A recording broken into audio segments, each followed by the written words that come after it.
गुरु जी पूरा अपना क्वेश्चन। मैं डॉक्टर पंडित प्रकाश मिश्र, ज्योतिष वास्तु पिछले 27 सालों से काशी में अपनी सेवा दे रहा हूँ। गुरु जी बात की जाए तो इस बार किस जन्माष्टमी किस किस दिन मनाया जाए और क्या ठाकुर जी की विशेष कृपा बनेगी? देखिए, भगवान श्री कृष्ण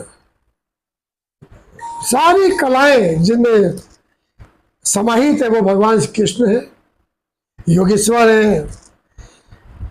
सारी कलाएं सब कुछ उन्हीं के अधीन है। सब सारे ग्रह नक्षत्र तारे जितने भी आप देख रहे हैं वो सब उनके अंदर समाहित है या हर प्रकार से उनके वो रिश्तेदार है। भगवान श्री कृष्ण ने गीता का वो उपदेश, कर्म का उपदेश दिया। भगवान श्री कृष्ण के बारे में जितना कहा जाए महीनों साल वो छोटी सी बात, बहुत कम पड़ेगा वो। तो भगवान श्री कृष्ण का जो जन्मोत्सव है भाद्र महीने की 8वें दिन अष्टमी तिथि को रोहिणी नक्षत्र में, वो इस साल 2024 में 26 अगस्त को मनाया जाएगा।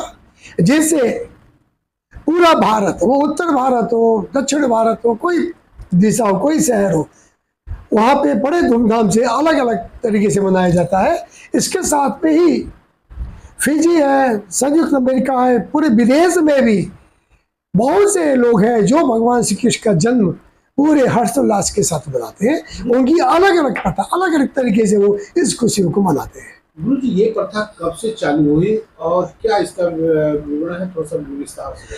देखिए, जब भगवान कंस के बारे में कहा गया 8वीं संतान उनका वध करेगी, तो 8वीं संतान जो है रोहिणी की 8वीं संतान के लिए कंस ने पूरा पहरा लगाया और जब सारी संतान हुए तो उसको मार देता रहा। और ये एक अद्भुत अचंभित रहा कि जब भगवान श्री कृष्ण का जन्म होने वाला था तो एक ऐसी हवा चली कि सब लोग मदहोश होके उस हवा में सब लोग सो गए, सारे फाटक खुल गए और वासुदेव भगवान श्री कृष्ण को लेके सरयू पार करके पूरा पहुंच गए वहां देवकी के पास।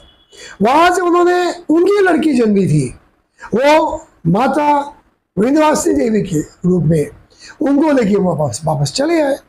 तो ये कंस का मतलब ये कहा जाए कि एक आतताई का एक वो परंपरा जो असुर जो है या दैत्य या राक्षस या बुरी आवृत्ति, जब बुरी प्रकृति में जब बुरे लोग आते हैं तो भगवान जन्म लेके आते हैं। तो भगवान श्री कृष्ण का जन्म हुआ उनका खत्म करने के, उन दुष्टों का खत्म करने के। तो जब वो उनको लेके आ गए कन्या को, तो वो विंध्यवासिनी देवी के रूप में वहां चले गए। उन्होंने कहा वो तो जन्म ले चुका है, तो उन्होंने फिर कंस का वध किया, सारे राक्षसों का वध किया। बड़ा लंबा किस्सा है इसमें, तो बड़ा वध किया। तो उन्हीं का ये जन्मदिन है जब सारे कारागर, सारे रूप, सारे ताले खुल गए और वो प्रादुर्भाव का प्रकट हो गए। इस बार किस जन्माष्टमी में क्या विशेष पूजा की जाए गुरु जी की भक्तों को अपार कृपा मिल सके? भगवान श्री कृष्ण को सबसे ज्यादा प्रिय जो है वो मक्खन मिश्री है। मक्खन मिश्री से बड़ा तो उनके लिए कुछ भी नहीं है। और तुलसी पत्र उनके लिए सबसे अमृत है। तुलसी का पत्ता भी पूरा संपूर्ण संतुष्टि प्रदान करता है। तुलसी उनकी सबसे प्रिय। और इसके साथ अपनी अपनी कुल परंपरा, अपने अपने हिसाब से, अपने लोकाचार के हिसाब से हर जगह उनके पूजा का, उनके उपवास का, उनके रासलीला का, उनका व्रत रखने का सबका विधान पूरे भारत में अलग अलग परंपरा के हिसाब से। दक्षिण भारत में कुछ, उत्तर भारत में कुछ अलग, कहीं कुछ नाम है, कहीं हांडी फोड़ा जाता है, तो कई जगह वो कई रूप में मनाया जाता है।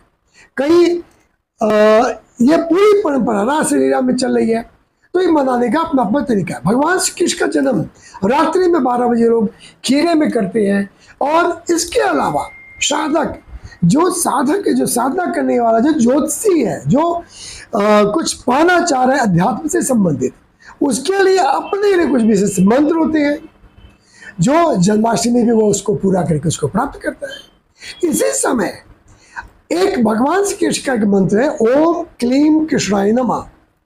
एक ऐसा अद्भुत मंत्र है कि अगर जो इसे जपता है तो उसको समस्त प्रकार की सिद्धियां, सुख, संपत्ति प्राप्त होते हैं। उसके शत्रुओं का मर्दन होता है, वह विजयी होता है, सारी चीजें। साथ में भागवत का 10वां पुराण का 10वां अध्याय, भागवत पुराण का 10वां अध्याय इसका पाठ करें, भगवत गीता का कुछ पाठ करें और ओम नमो भगवते वासुदेवाय इसका जप करें।